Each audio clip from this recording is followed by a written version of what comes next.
Michael Donovan stood in his kitchen, savoring the aroma of freshly brewed coffee as morning sunlight streamed through windows that were finally his asterisk. After 7 years of renting cramped apartments with paper-thin walls in the city, he'd spent the past 3 weekends moving into this modest 2-bedroom home in the Oak Ridge subdivision. The mortgage stretched his software engineer's salary thin, but having his own driveway, garage, and the small backyard where he planned to build a fire pit made every penny worth it.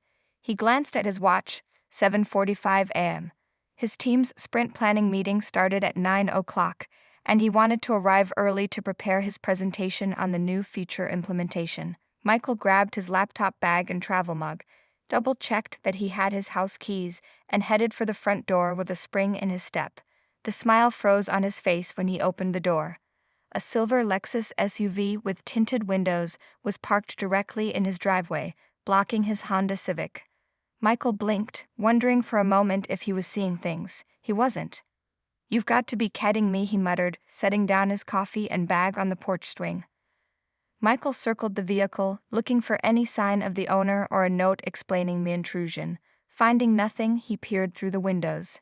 Designer sunglasses sat on the dashboard next to a half-empty Starbucks cup. The car looked immaculate, clearly well-maintained and expensive. He checked his watch again, 7:52 a.m. The knot in his stomach tightened. This presentation could determine whether his proposal was prioritized for the next quarter. Being late wasn't an option. Michael pulled out his phone, considering calling a rideshare, but hesitated. No. He needed to find out who had decided his private property was a public parking lot. He walked to the house on his right, where an elderly couple named the Patels lived. They had brought him homemade samosas when he moved in, but Mrs. Patel shook her head apologetically when he described the vehicle. The house to his left belonged to a night shift nurse who was likely sleeping. Reluctantly, Michael began knocking on doors across the street. The third house he tried, a 2-story colonial with perfectly manicured hedges, finally yielded results. A blonde woman in her mid-40s answered the door, dressed in yoga pants and an expensive-looking athleisure top, her hair pulled back in a flawless ponytail. She held a green smoothie in one hand and looked Michael up and down with barely concealed impatience. "Yes?" she asked, not bothering to open the door fully. "Hi, I'm Michael Donovan. I just moved in across the street," he said, pointing to his house. "There's a silver Lexus parked in my driveway that's blocking my car, and I was wondering if it might be yours." The woman took a sip of her smoothie before responding. "Oh, that's mine. I'm Diane Warren." She made no move to retrieve her keys or apologize. Michael waited a beat, then prompted, "I really need to get to work for an important meeting, so if you could move it." Diane sighed as if he'd asked her for an extraordinary favor. "My driveway is being repaved today, and the workers needed the space. I didn't think anyone would need to leave so early." Michael checked his watch again, 8:04 a.m. "It's a workday," he said, trying to keep his voice level. "And that's my private driveway, not a public spot." "The Hendersons never minded," Diane replied, referencing the previous owners. "They understood that neighbors help each other out." She took another leisurely sip. "But I suppose I can move it if you're in such a rush." "Thank you, I appreciate it," Michael said, relief washing over him despite her condescending tone. "Let me just finish my breakfast," she added, gesturing with her smoothie. "I'll be right out." 20 minutes later, after checking his email twice and sending an apologetic message to his team lead, Michael watched as Diane finally sauntered across the street, designer handbag swinging from her arm. She didn't look at him as she backed the SUV out of his driveway, nor did she offer any apology for the delay. As Michael finally pulled out of his neighborhood at 8:38 a.m., he realized with sinking certainty that he would miss the start of his meeting. What he didn't realize was that this wasn't a one-time inconvenience, but the first skirmish in what would become a suburban war of attrition. 2 days later, Michael pulled into his subdivision after a grueling 10-hour workday. His presentation had gone reasonably well despite his late arrival, but his team lead had raised an eyebrow at his flustered entrance. The sprint planning meeting had been rescheduled for later that afternoon, forcing everyone to adjust their schedules because of him. The memory still made him wince. As he turned onto his street, the setting sun momentarily blinded him. When his vision cleared, he saw it, the same silver Lexus SUV, parked in his driveway again. Michael's hands tightened on the steering wheel as he pulled up to the curb in front of his house. Unbelievable, he muttered, sitting in his car for a moment to collect himself. He was tired. All he wanted was to heat up some leftovers, catch up on his shows, and fall into bed. Instead, he now had to deal with Diane Warren again. Michael took several deep breaths, remembering the conflict resolution techniques from the management seminar he'd attended last month. Rather than marching straight to Diane's house, Michael decided on a less confrontational approach. He went inside, found a notepad, and crafted a carefully worded message. Asterisk, dear neighbor, asterisk. Asterisk, I noticed your vehicle is parked in my driveway again. I understand that parking can sometimes be challenging in our neighborhood, but this is private property, not a public parking space. I would greatly appreciate it if you would move your car and refrain from parking here in the future, asterisk. Asterisk, if you're experiencing an emergency or special circumstance that requires temporary parking, please feel free to call me at 555-0173 to discuss options, asterisk. Asterisk, thank you for your understanding, asterisk, asterisk, Michael Donovan, asterisk. He placed the note under her windshield wiper, took a photo of the car in his driveway for documentation, then went inside to microwave his 2-day-old pad thai. Michael had just settled on his couch when the doorbell rang, its chime followed by 3 sharp knocks. He sighed, set down his food, and went to answer it. Diane Warren stood on his porch, his note pinched between her manicured fingers as if it were something distasteful. She wore a tennis outfit despite the absence of any racket or sports bag, her blonde ponytail immaculate even at this hour. I got your little note, she said, her voice carrying a false sweetness that didn't match the steel in her eyes. Hi, Diane, Michael responded, keeping his tone neutral. I hoped we could clear this up without any. Let me stop you right there, she interrupted, holding up one hand. I've lived in Oak Ridge for 15 years. The Hendersons, lovely people, by the way, always understood that neighborly courtesy means sharing resources. Michael blinked. Resources? It's my private driveway. Diane's smile tightened. That spot has always been available for overflow parking during neighborhood events or when we have service work done. It's been that way since before your house even existed in its current form. I'm sorry, but that's not actually how property lines work, Michael said, trying to remain patient. I have the deed and property survey if you'd like to see. I don't need to see paperwork, Diane cut in again, crossing her arms. This is about community norms.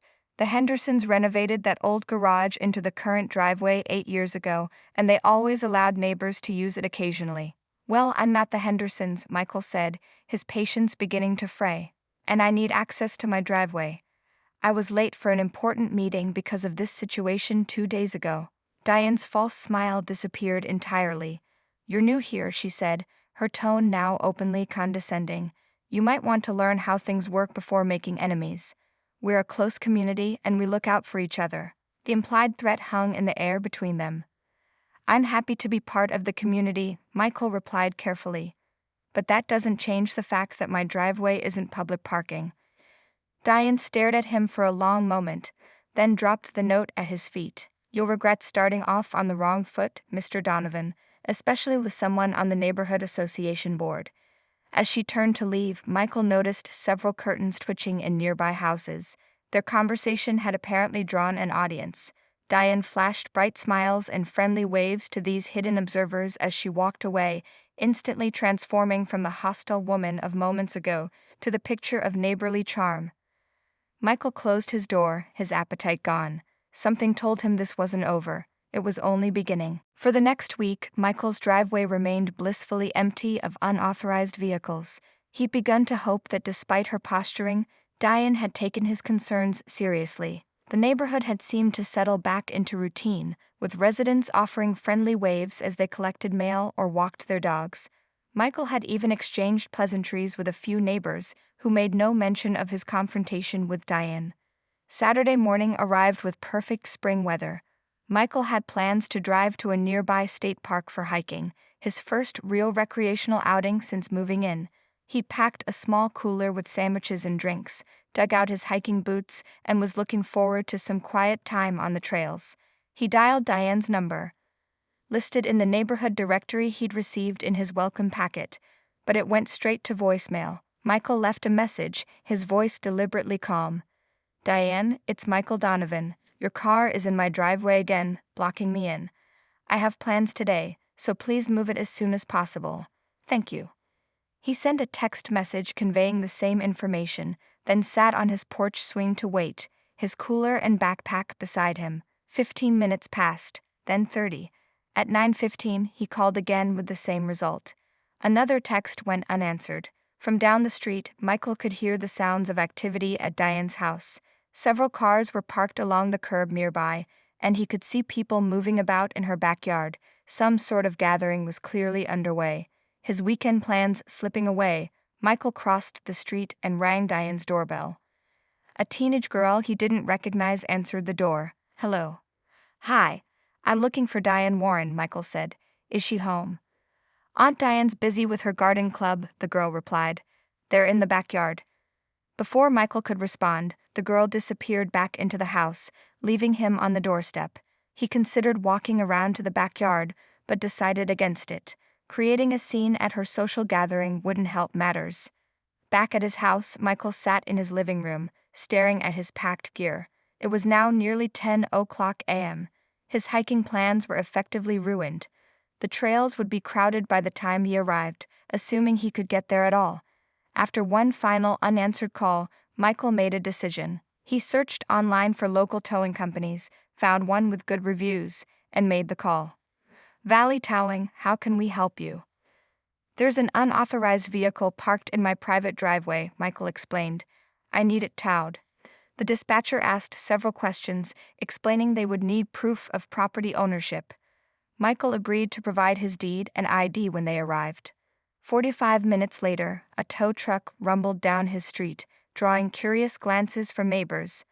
The operator, a burly man named Ray, examined Michael's documentation carefully. "All seems in order," Ray said, hooking up the Lexus with practiced efficiency. "This happens more than you'd think. People figure they can park wherever they want." Michael watched as the SUV was secured to the truck, a mix of vindication and anxiety churning in his stomach.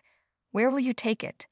"County Impound on Riverside Drive," Ray replied, handing Michael a card with the address and phone number. They can explain the fees and release process to the owner. Just as the truck began to pull away, a shout came from down the street. Michael turned to see Diane running toward them, her face contorted with anger, several of her garden club friends trailing behind her. "What do you think you're doing?" she shrieked, but the tow truck was already moving, her Lexus securely in tow. Diane stopped in front of Michael, her chest heaving, face flushed with rage and exertion. Her garden gloves were still on her hands, dirt smudging the expensive fabric. You towed my car," she sputtered, disbelief warring with fury in her voice. "I tried calling you multiple times," Michael said evenly. "You parked in my driveway without permission again, after I specifically asked you not to. How dare you?" Diane's voice rose, drawing more spectators from nearby houses. "Where is my car?" Michael handed her Ray's card. "County Impound. Their information is all there." The towing incident marked a turning point in Michael's life in Oak Ridge. What had begun as a simple parking dispute metamorphosed into something far more complicated. Within days, he noticed the subtle shift in how some neighbors interacted with him, conversations that abruptly ended when he approached at the mailboxes, invitations to community events that never materialized, and sideways glances during his evening walks. Diane had been busy. One evening, as Michael watered his newly planted flower beds, his next-door neighbor Mrs. Patel approached the fence between their properties. "Such beautiful flowers," she commented, her kind face creased with concern. "How are you settling in, Michael?" "Still getting used to things," he replied, turning off the hose. "Everyone's been mostly welcoming." Mrs. Patel hesitated. "I should tell you. Diane has been saying some concerning things about you at our book club." Michael's stomach tightened. "What kind of things?" "That you're hostile to longtime residents, that you threatened her when she parked in your driveway." Mrs. Patel shook her head. "She claimed you have anger management issues from a divorce." "What?" Michael nearly dropped the hose. "I've never been married, and I certainly never threatened her." "I didn't believe it," Mrs. Patel assured him. My husband and I saw how politely you handled the situation that first day. But others? She glanced down the street. Some are taking her side, especially those in her social circle. Thanks for telling me, Michael said, trying to process this new information. Be careful, Mrs. Patel warned. Diane has influence here. She's been on the neighborhood association board for years and chairs the beautification committee. People listen to her. Over the next 3 weeks, Michael tried to keep a low profile, focusing on work and settling into his home. He installed a security camera system, something he planned to do eventually but now felt urgently necessary. The cameras covered his driveway, front yard, and the street view. Michael's software team had entered crunch time for their product launch, requiring him to travel to headquarters for strategy meetings. After 3 grueling days of presentations and planning sessions, his flight landed back home at 10:30 p.m. The rideshare dropped him off just before 11 o'clock, his neighborhood eerily quiet as he dragged his wheeled luggage up the driveway. Then he saw it. Illuminated by his porch light, the silver Lexus SUV sat in his driveway once again. Michael stood motionless for a long moment, exhaustion warring with disbelief. Down the street, Diane's house blazed with light, cars parked along both curbs. Music and laughter drifted through the night air. Another social gathering in progress. Too tired for a confrontation, Michael pulled out his phone and called the now familiar number for Valley Towing. Ray answered, recognizing the address immediately. The silver Lexus again? He asked. The very same, Michael confirmed. The Oak Ridge Neighborhood Association held its monthly meetings in the community clubhouse, a modest building near the subdivision entrance that housed a small gym, meeting room, and swimming pool. Michael had avoided the first 2 meetings since moving in, but after the second towing incident, he knew he needed to attend. He arrived 15 minutes early, surprised to find the parking lot nearly full. Inside, the usually half-empty meeting room was packed. Michael squeezed into one of the few remaining seats in the back row, aware of the glances and whispers his entrance generated. Neighborhood Association President Tom Hargrove, a retired high school principal with salt and pepper hair and a measured speaking style, called the meeting to order. After covering routine business, landscaping updates, the upcoming community yard sale, a proposal for new playground equipment, he reached the final agenda item.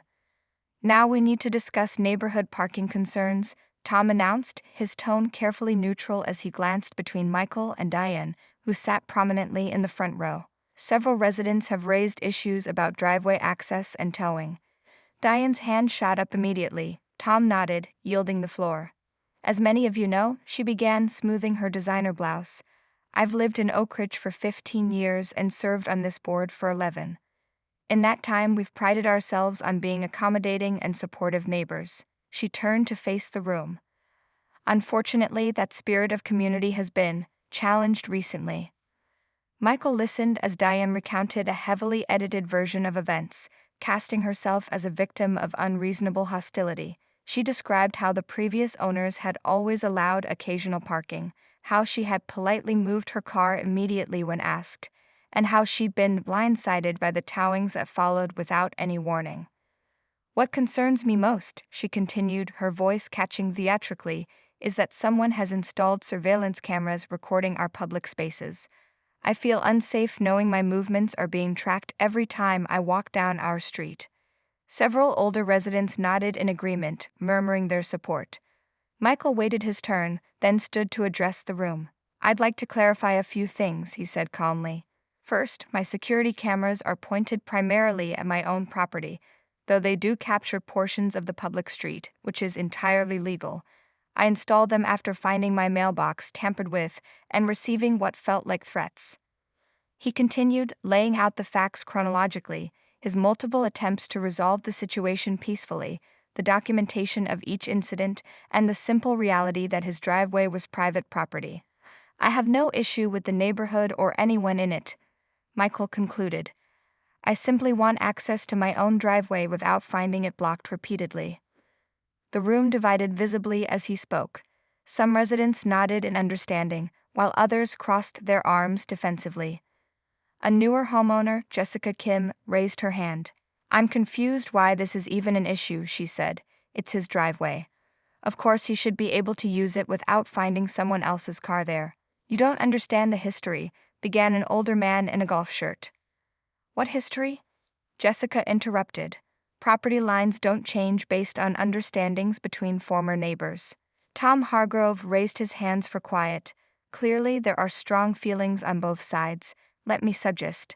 If I may, Diane interjected. I think we should put this to a vote. Should the association create a formal policy about driveway sharing and surveillance in our community? That's not within our authority, Tom replied, frowning. The association can't override property rights established by deed. As the meeting devolved into heated crosstalk, Michael noticed several other residents watching the proceedings with dismay. Linda Okafor, who lived at the corner house, caught his eye and shook her head slightly, mouthing what looked like, "This is ridiculous." The meeting ended with nothing resolved, the community more divided than ever. As Michael walked to his car, he overheard snippets of conversation from various groups in the parking lot, some sympathetic, others hostile. The neighborhood had fractured along lines of those who supported personal property rights versus those who privileged Diane's concept of community norms. When Michael arrived home, he discovered a flyer in his mailbox announcing a block party scheduled for the coming weekend, hosted by none other than Diane Warren. The timing seemed calculated, a public display of community spirit, designed to either force Michael's participation or paint him as an outsider if he declined. What he didn't expect was that the block party would become the setting for Diane's most blatant provocation yet. The day of Diane's block party arrived with perfect weather, sunny skies, and a gentle breeze that carried the scent of charcoal grills and flowering dogwoods. Tables lined the street, laden with potluck dishes. Children chased each other through sprinklers while parents chatted in lawn chairs. From outward appearances, Oak Ridge was the picture-perfect suburban community. Michael had debated whether to attend but ultimately decided to make a brief appearance. He baked his grandmother's famous snickerdoodles and planned to drop them off, chat politely with a few neighbors, then retreat to his home office to catch up on work. He was arranging his cookies on a dessert table when Linda Okafor approached. "Your first Oak Ridge block party," she said with a warm smile. "How are you holding up with everything?" Before Michael could respond, a commotion near his house caught their attention. Through gaps in the crowd, he glimpsed a familiar silver Lexus pulling into his driveway.